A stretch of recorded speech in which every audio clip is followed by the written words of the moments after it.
조선의 왕들이 사랑한 궁, 창덕궁. 조선시대 왕조의 공식 궁궐인 경복궁보다 창덕궁에서 지낸 왕들이 더 많았다. 자연히 이곳에선 왕실의 중요 행사가 치러졌고 역사의 중심지로 우뚝 섰다. 우리가 사랑하고 세계가 주목하는 세계 문화유산, 창덕궁을 만나본다.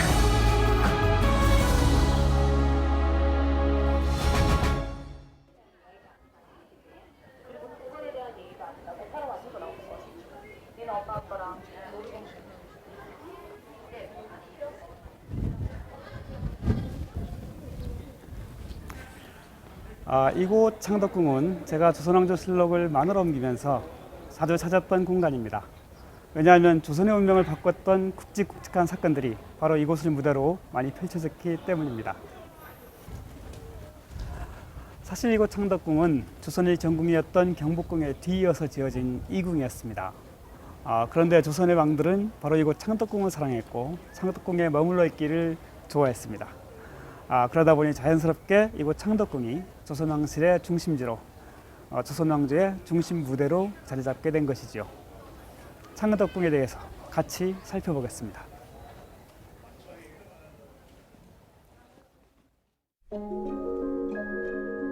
서울 종로 3가에서 도남문로를 따라 올라가면 창덕궁의 정문인 도남문과 만난다. 경복궁의 이궁으로 지어졌으나 자연을 거스르지 않는 아름다움과 편안함으로 조선의 왕들이 가장 오래 머물고 가장 많이 사랑했던 창덕궁.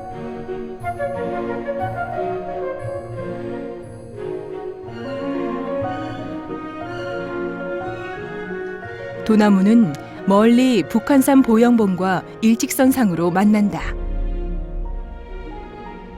창덕궁이 북한산으로부터 가지쳐 나온 산줄기에 자리 잡고 있기 때문이다.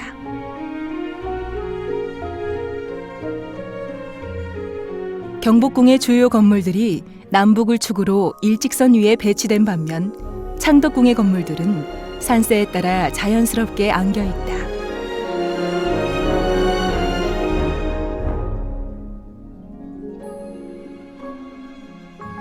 창덕궁의 정전인 인정전.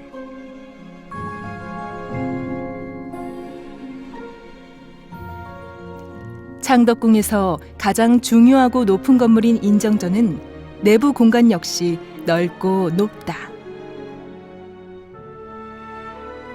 용상 뒤엔 해와 달, 그리고 5봉우리를 그린 1월 오봉병이 둘러있다. 그 위 천정엔 목각으로 만든 2마리 봉황이 날고 있다. 모두 왕을 상징하는 것이요 왕의 위엄과 권위를 드러내는 것들이다. 즉위식을 마친 왕은 이 자리에 앉음으로써 비로소 왕이 되었다. 왕은 이곳에서 외국 사신을 맡고 과거 시험을 치렀으며 왕실의 큰 잔치를 치르기도 했다.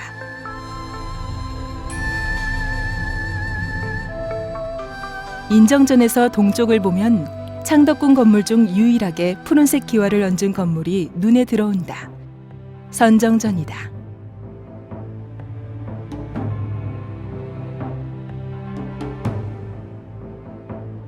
선정전은 창덕궁의 편전으로 왕의 공식 집무실이다.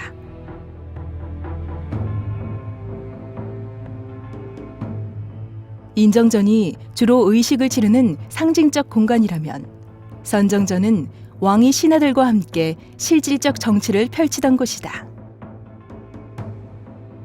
왕과 신하들이 앉아 정사를 논할 수 있도록 선정전 바닥은 마루로 되어 있다. 왕이 중앙에 자리하고 양쪽으로 문무 대신들이 줄지어 앉았다. 바로 이 자리에서 성종은 패비 윤씨를 사사하라는 명을 내린다. 연산군조의 비극이 이곳에서 시작된 것이다. 1479년 6월 2일 날이 밝자마자 성종은 고위 관료들을 선정전으로 긴급 소집한다. 왕비를 패출시키자는 것이었다.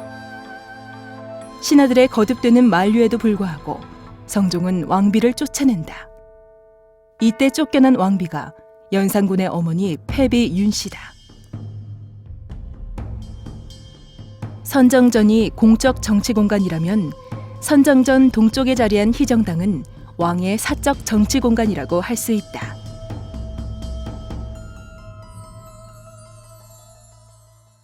창덕궁의 인정전은 일종의 법전입니다. 국가의 가장 통치 질서가 유지되는 정전이라고 볼 수도 있고요. 선정전과 희정당은 일종의 편전입니다. 실제 왕이 여러 가지 일을 하는데 그걸 만기라고 합니다. 너무 일이 많기 때문에 그런 일상의 업무를 처리하는 공간, 즉 편전인데요. 선정전은 과거에 편전 역할을 하다가 조선 후기 정도에 오면 희정당이 그 편전의 역할을 대신하게 됩니다. 그것이 이제 시기를 지남에 따라서 이제 편전의 역할과 정가의 내용 쓰임새가 서서히 바뀌면서 기능을 하게 되는데 어쨌든 창덕궁 내에서의 편전, 그러니까 일상 업무를 처리하는 공간이라고 생각하시면 됩니다. 공적인 장소에서 나눌 수 없는 이야기나 은밀히 만나야 할 인물이 있을 때 왕은 희정당을 사용했다. 그래서 희정당은 가장 많은 정책 결정이 내려진 곳이요. 조선왕조실록에 가장 많이 등장하는 곳 중 하나다. 현재 이곳에는 조선의 마지막 왕 순종 황제가 머물렀던 흔적이 그대로 남아있다.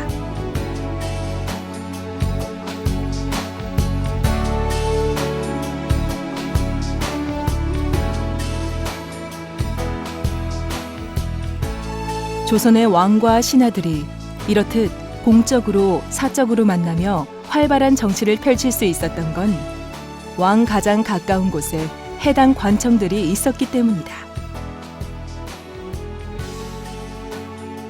인정전 동남쪽에 자리한 빈청은 왕을 만나기 전 고위 관료들이 모여 의견을 나누던 곳이다.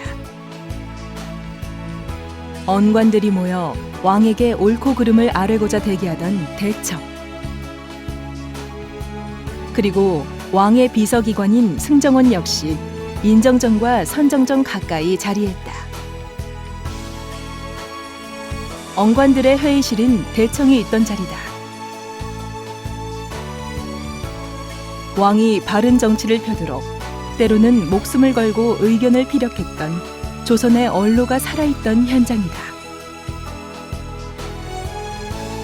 옛 자리에 흔적만 남은 빈청은 궁궐을 드나드는 관원들 중 최고의 관리들의 공간이었다.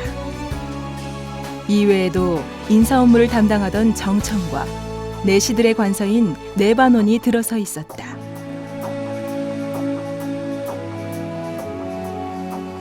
선정전 북서쪽에 파란색 기와지붕을 얹은 보경당은 조선 후기, 주로 왕자를 낳은 후궁들의 거처였다.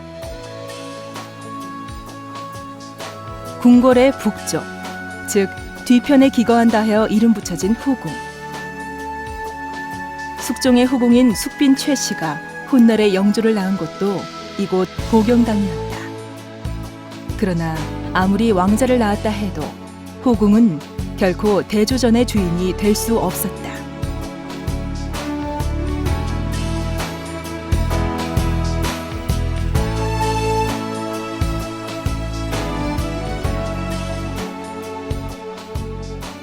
왕의 침전이었던 대조전.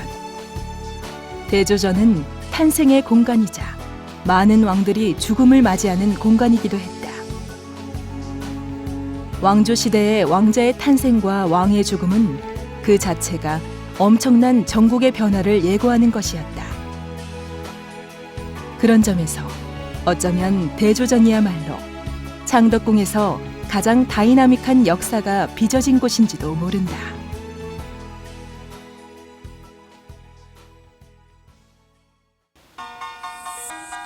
제가 조선왕조실록을 만화로 옮기면서 가장 제 흥미를 끌었던 인물은 바로 정조임금이었습니다. 정조임금은 즉위하자마자 창덕궁 후원에 특별한 건물을 하나 짓도록 명합니다. 그 특별한 건물이 바로 규장각이었는데요.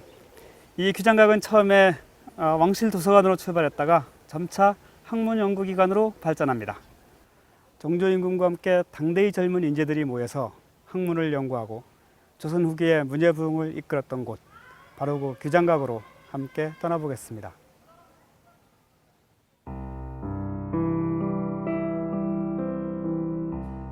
정조가 즉위하자마자 휴식 공간이었던 창덕궁 후원은 크게 변신한다. 즉위 원년, 정조는 이곳에 규장각을 설치하라는 명을 내린다. 그리고 3개월 뒤 부용지 북쪽 언덕에 2층 누각, 주암루가 완성된다.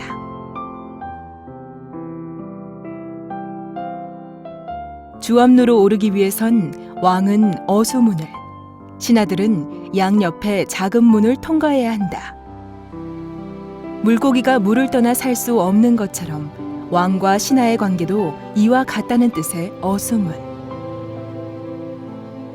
신하들은 고개를 숙인 겸손한 자세를 취해야 작은 문을 통과할 수 있었다. 이는 정조가 신하들에게 전하는 강력한 메시지였다.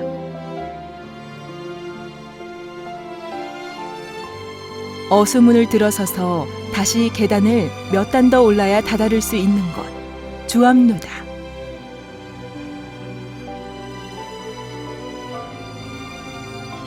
(1층에는) 규장각, 2층에는 주암루가 있다.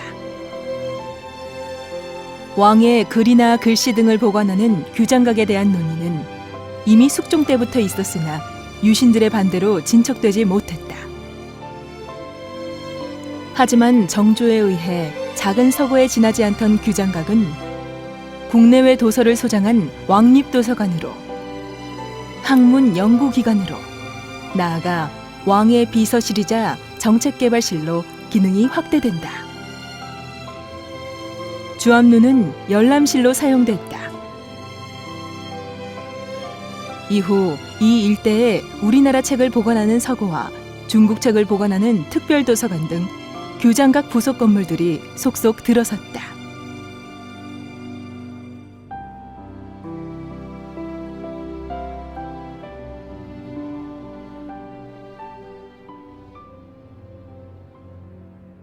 규장각은 정조를 중심으로 젊은 인재들이 새로운 학문과 문물을 익히는 중심 공간이 됐다. 창덕궁 후원이 왕의 학문 연구 공간이자 혁신 정치의 중심 공간으로 새롭게 탈바꿈한 것이다. 그렇다면 정조가 이렇듯 규장각 설치를 서두른 까닭은 무엇일까?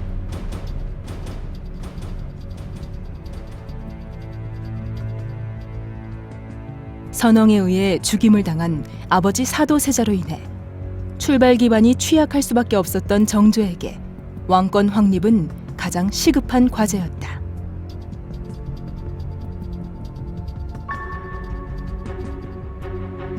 이를 위해선 새로운 개혁 정치를 도울 젊은 인재가 필요했다. 그런 의미에서 규장각은 학문 연구와 동시에 왕을 가장 가까이 보필하는 국왕 직속기구였다. 훗날 정조가 만든 규장각 학사들의 근무 수칙이다. 손님이 와도 일어나지 마라. 반드시 의관을 정제하고 의자에 앉아 있으라. 아무리 높은 벼슬아치가 와도 규장각 전임자가 아니면 들어오지 말라.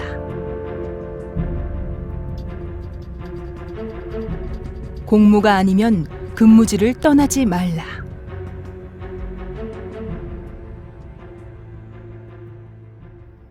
내구마라고 해가지고 왕실 내에서 기르는 말이 있습니다. 그 말을 이 규장각 학사들이 도성안을 안팎을 움직일 때 그 내구마를 사용해라. 뭐 이 정도로 아주 파격적인 혜택을 줍니다. 아주 엘리트적인 자기 측근 세력이니까요. 그만큼 우호를 해주고, 그리고 규장각에서 선비들이 공부할 때 정조가 지나가듯 뭐 이런 일이 있을 수도 있는데요. 그럴 때조차 글 공부에 전념하라.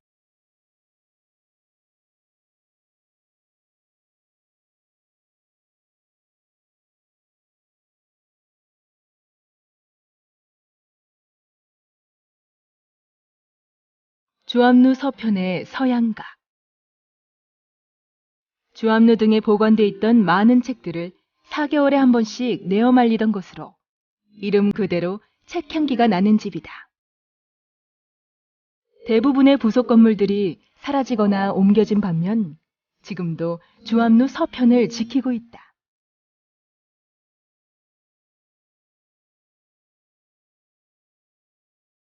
규장각이 너무 후원 깊숙이 있다는 지적에 따라 정조 5년 규장각은 인정전 서쪽 금천 건너로 옮겨진다.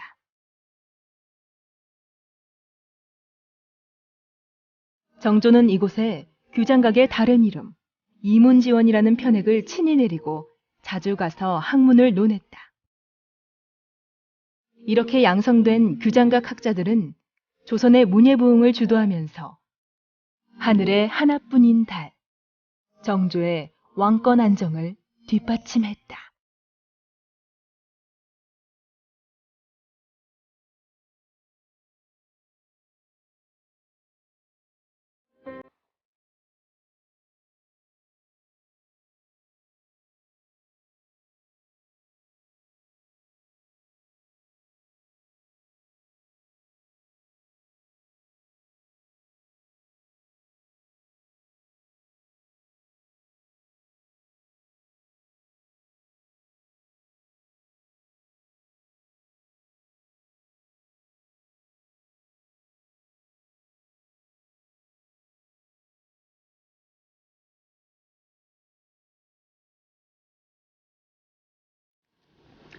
제가 그림을 그리는 이곳은 바로 창덕궁 후원입니다.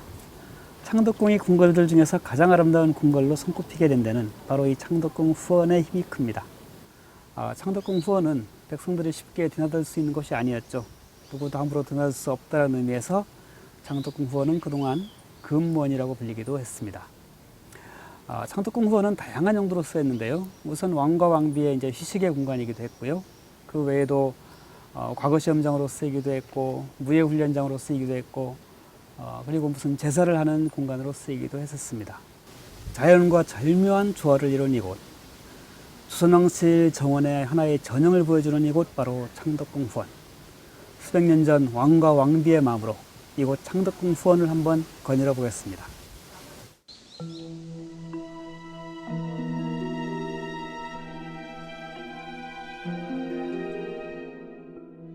조선의 왕들이 가장 오래 산 집. 창덕궁이 왕들에게 사랑받을 수 있었던 건 넓고 아름다운 후원이 있었기 때문이다. 인공적으로 깎고 꾸미는 대신 창덕궁은 북쪽의 북한산과 응봉에서 뻗어내린 9만여 평의 넓은 산자락을 후원으로 삼았다.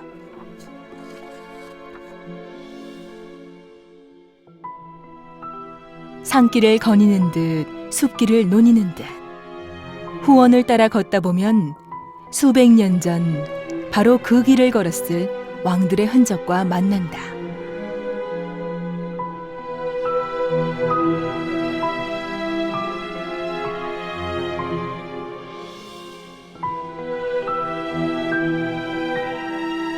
창덕궁 후원 북쪽 소유정과 태극정, 정의정 등 정자들이 아기자기하게 어우러진 옥류천 일대.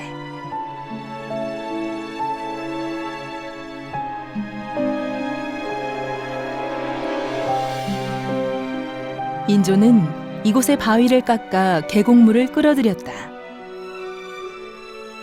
그 물이 바위를 휘돌아 흘러 작은 폭포를 이루며 떨어진다. 인조는 친히 바위에 옥류천 3글자를 새겼다. 소유정 앞 굽이굽이 휘돌아 흐르는 물에 술잔을 띄운 모습은 창덕궁 후원의 10대 절경 중 하나로 꼽혔다. 숙종도 질세라 자신이 본 옥류천을 바위에 새겼다.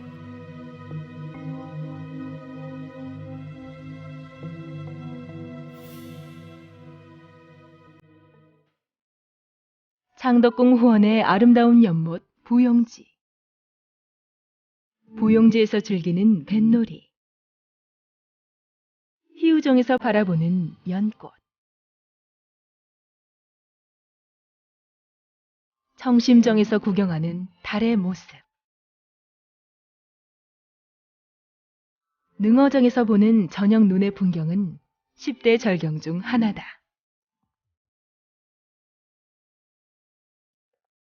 부용지 남쪽엔 날렵한 모양의 정자가 두 다리를 물에 담그고 있으니 창덕궁 후원에서 가장 아름다운 정자로 꼽히는 부용정이다. 열십자 모양의 정자에 오르면 북쪽으로는 주암루가, 동쪽으로는 영화당이 들어온다. 그러나 조선의 왕들에게 창덕궁 후원은 단순한 휴식 공간이 아니었다.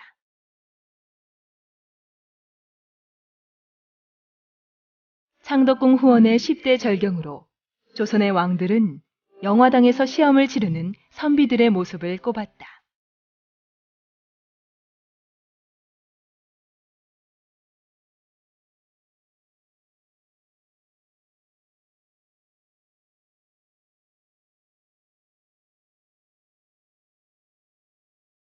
영화당 앞 넓은 마당. 춘당대는 최종 단계의 과거 시험이 치러지던 곳이다.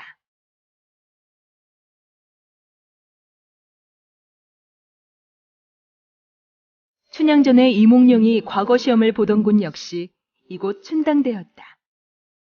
시험이 있을 때 300명이 앉을 수 있는 자리가 만들어졌고 왕은 직접 영화당까지 나와 시험을 참관했다. 조선의 왕들에게 영화당 앞마당을 가득 메운 젊은 인재들만큼 아름다운 모습은 드물었을 것이다. 창덕궁 후원은 왕이 백성들의 삶을 체험하는 공간이기도 했다. 옥류천 부근에 자리 잡은 청희정은 현재 남아있는 정자 중 유일하게 초가 지붕을 하고 있다. 왕은 이곳의 서너 평 땅에 논을 일구어 벼를 심고 그 지프로 지붕을 얹었다.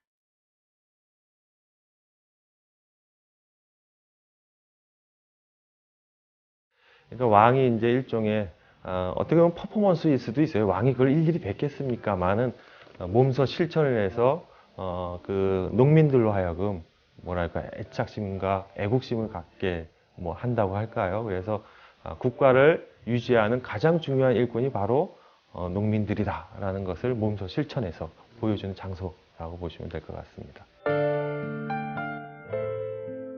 농사는 식량을 넉넉히 하는 근본이요. 양잠은 옷을 넉넉히 하는 근본이다. 양잠을 권장하기 위해 왕비 역시 이곳 창덕궁 후원에 뽕나무를 심고 친히 누에를 쳤다. 400년 수령의 뽕나무가 당시 상황을 증언하고 있다.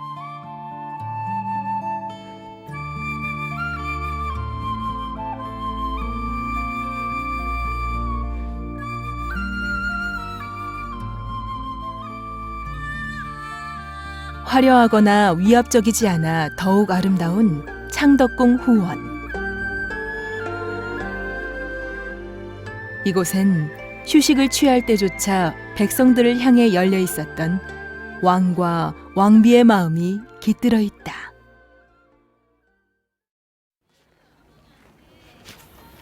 세계 각지의 궁궐들은 대부분 왕실의 권위를 더럽히기 위해서 크고 웅장하게 지어졌습니다. 자금 성수도 그러하고요. 우리의 궁궐인 경복궁 또한 마찬가지입니다. 그러나 이곳 창덕궁은 주변 환경과 절묘하게 조화를 이루면서 지어져 있습니다. 궁궐의 전각들은 물론이고 담장이나 굴뚝, 나무 한 그룹까지도 어느 것 하나 조화를 깨뜨리는 것이 없습니다. 바로 그러하기 때문에 조선의 왕들은 이곳 창덕궁을 사랑했고 창덕궁에 오래 머무르고 싶었는지도 모릅니다. 조선의 왕들이 사랑했던 창덕궁은 이제 세계 문화유산으로 세계인의 마음까지 얻고 있습니다.